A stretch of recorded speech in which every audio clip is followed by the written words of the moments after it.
تو زنا کا روک تھام زنا کی جو ہمارے معاشرتی اہداف کے اندر بہت اہم ہے، بہت اہم ہے، بہت اہم، ورنہ معاشرہ ٹوٹ پھوٹ کا شکار ہو جائے گا۔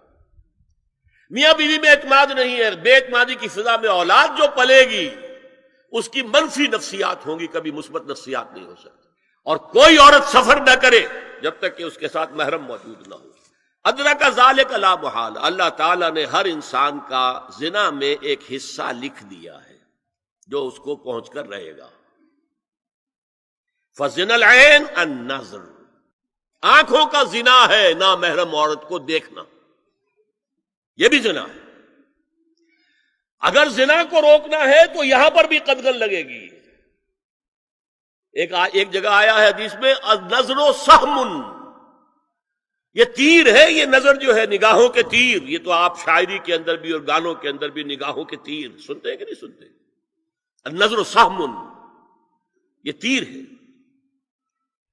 وزن اللسان النطق یا منطق، زبان کا زنا ہے کسی عورت سے گفتگو کر کے چٹخارے لینا۔ عورت کی آواز میں بھی ایک لوچ ہے، حسن ہے، اللہ تعالیٰ نے اسے سراپا ایسا بنایا ہے کہ مرد کے لیے اس کی ہر شے کے اندر اٹریکشن ہے، اس کی آواز میں اٹریکشن ہے۔ والنفس تمنا وتشتہی، اور باقی رہ گیا نفس، وہ تمنا کرتا ہے کہ اب میں اس سے آگے بھی بڑھوں اور زنا بھی کر لوں۔ والفرج یصدق ذلک کلہ او یکذب، لیکن یہ ہو بھی سکتا ہے نہیں بھی ہوتا، لیکن یہ زنا تو کر چکا نا، کان کا زنا اس نے کر لیا، آنکھ کا زنا اس نے کر لیا، زبان کا زنا اس نے کر لیا۔ ایک تو زنا کی تعریف میں لائے۔ ایک اور روایت ہے جو مسلم میں ہے، عن ابی ہریرہ کتب علی ابن آدم نصیبہ من الزنا مدرک ذلک لا محالہ فالعینان زناہما النظر والاذنان زناہما الاستماع واللسان زناہما الکلام والید زناہا البطش والرجز زناہا الخطأ والقلب یہوی وتمنا۔ یہ زبان کا بھی زنا ہو رہا ہے، کان کا بھی زنا ہو رہا ہے، ہاتھ کا بھی ہو رہا ہے، کہیں لمس کیا ہے عورت کے جسم کو، ہاتھ ملایا ہے اس سے، اور چل کر کہیں جا رہا ہے دیکھنے کے لیے، یہ پاؤں کا زنا ہو رہا ہے۔ یہ ہے زنا کی شکلیں جو محمد الرسول اللہ صلی اللہ علیہ وسلم نے بیان کی۔ تو والدین میں محبت ہے، آپس میں اعتماد ہے، تو ایک دوسرے پر اعتماد ہے، ایک دوسرے کا لحاظ ہے، ایک دوسرے کی دلجوئی ہے، ایک دوسرے کی مدد ہے۔ یہ ساری چیزیں جو ہے وہ ایک فضا پیدا کرتی ہیں گھر کے اندر، وہ ایک نارمل، ایک صحت مند فضا جس میں کہ نئی نسل پروان چڑھے گی تو وہ ایک پازیٹیو اور مثبت نفسیات لے کر پیدا ہو۔ اچھا، اور دیکھیے اس میں کیا کیا کچھ حضور کی طرف سے آئے ہیں۔ حضرت جابر ابن عبداللہ فرماتے ہیں من کان یؤمن باللہ والیوم الآخر فلا یخلون بامرأۃ لیس معها ذو محرم فإن ثالثہما الشیطان، رواہ احمد۔ دیکھو، جو شخص بھی اللہ پر اور یوم آخر پر ایمان رکھتا ہو وہ کبھی کسی اجنبی عورت کے ساتھ خلوت میں نہ رہے، ملاقات نہ کرے جس کے ساتھ کہ اس کا کوئی محرم شامل نہ ہو۔ کوئی عورت آئی ہے آپ سے مسئلہ پوچھنے کے لیے، اس کا باپ، اس کا بیٹا، اس کا بھائی، اس کا شوہر ساتھ ہونا چاہیے، اکیلے نہیں، اس لیے کہ ثالثہما الشیطان۔ جہاں یہ ایک مرد اور ایک عورت جو ایک دوسرے کے لیے نامحرم ہے، جب ملیں گے تیسرا وہاں شیطان موجود ہوگا۔ اسی طرح حضرت ابن عباس کی روایت ہے لا یخلون رجل بامرأۃ الا ومعها ذو محرم ولا تسافر المرأة الا مع ذی محرم، کوئی مرد کسی عورت کے ساتھ خلوت میں نہ ہو، اکیلے نہ ہو، مگر یہ کہ اس عورت کے ساتھ اس کا محرم موجود ہو۔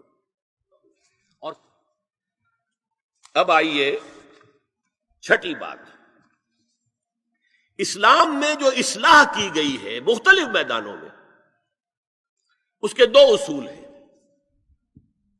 نمبر ایک، تدریج سے اصلاح ہوتی ہے، ایک دم نہیں۔ نمبر دو، اصلاح کا عمل گھر سے شروع ہونا چاہیے۔ Charity begins at home. اب میں مثلا مثال دے رہا ہوں. دیکھیے شراب کی حرمت کے ضمن میں 3 درجوں میں حرمت ہوئی ہے. سورہ بقرہ میں فرمایا گیا یسألونک عن الخمر والمیسر قل فیہما اسم کبیر ومنافع للناس واسمہما اکبر من نفعہما. بات ختم. اے نبی یہ آپ سے پوچھ رہے ہیں شراب اور جوئے کے بارے میں. اسے کہہ دیجئے ان دونوں میں بہت بڑے گناہ کی بات ہے، اگرچہ لوگوں کے لیے کوئی نفع بھی ہے، لیکن ان کا گناہ نفع سے بہت بڑھ کر ہے. اشارہ دے دیا. بہت سے صحابہ نے اسی آیت پر شراب نوشی ترک کر دی. جو معلوم ہوا وچ وے دی ونڈ از بلوئنگ، اب ہوا کا رخ کیا ہے، کہاں جا رہی ہے ہوا. پھر آگے سورہ نساء میں آیت آگے ولا تقربوا الصلاۃ وانتم سکارا. دیکھو اگر تم نشے کے اندر ہو شراب کے تو نماز کے قریب مت جاؤ. پتہ نہیں تم کیا کہنا شروع کر دو، تو غالب کی عشقیہ غزل ہی پڑھنی شروع کر دو کھڑے ہو کر، کیا پتہ. ایک اور مل گیا پوائنٹر. نماز جیسی شے سے روکنے والی شے جو عماد الدین ہے وہ تو بہت بری شے ہوئی.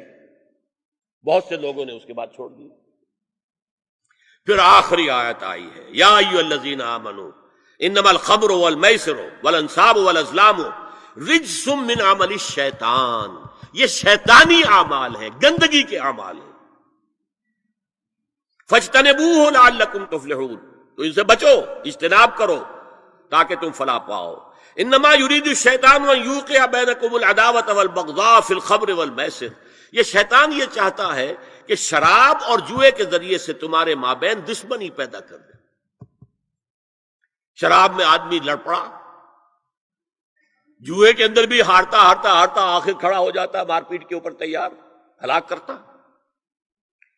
فرمایا کہ انما یرید الشیطان ان یوقع بینکم العداوۃ والبغضاء فی الخمر والمیسر ویصدکم عن ذکر اللہ وعن الصلاۃ فہل انتم منتہون. اب باز آتے ہو کہ نہیں؟ یہ بڑا دھمکی کا انداز ہے. اب کچھ لوگ کیا کہتے ہیں، جی یہاں پہ حرام کا لفظ تو نہیں آیا، انا للہ و انا الیہ راجعون. ہل انتم منتہون، باز آتے ہو کہ نہیں؟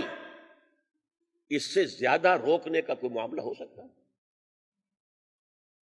اور حدیث میں اندر اصول آ گیا ما اسکر کثیرہ فقلیلہ حرام. جو شے اگر زیادہ مقدار میں ہو اور نشہ لے آئے تو اس کی چھوٹی مقدار، تھوڑی مقدار بھی حرام ہے. شراب کا ایک قطرہ بھی حرام ہے. یا رب فاجمعنی بكل الصحب والأحباب واكتب لنا أن ندخل الجنات بالريان.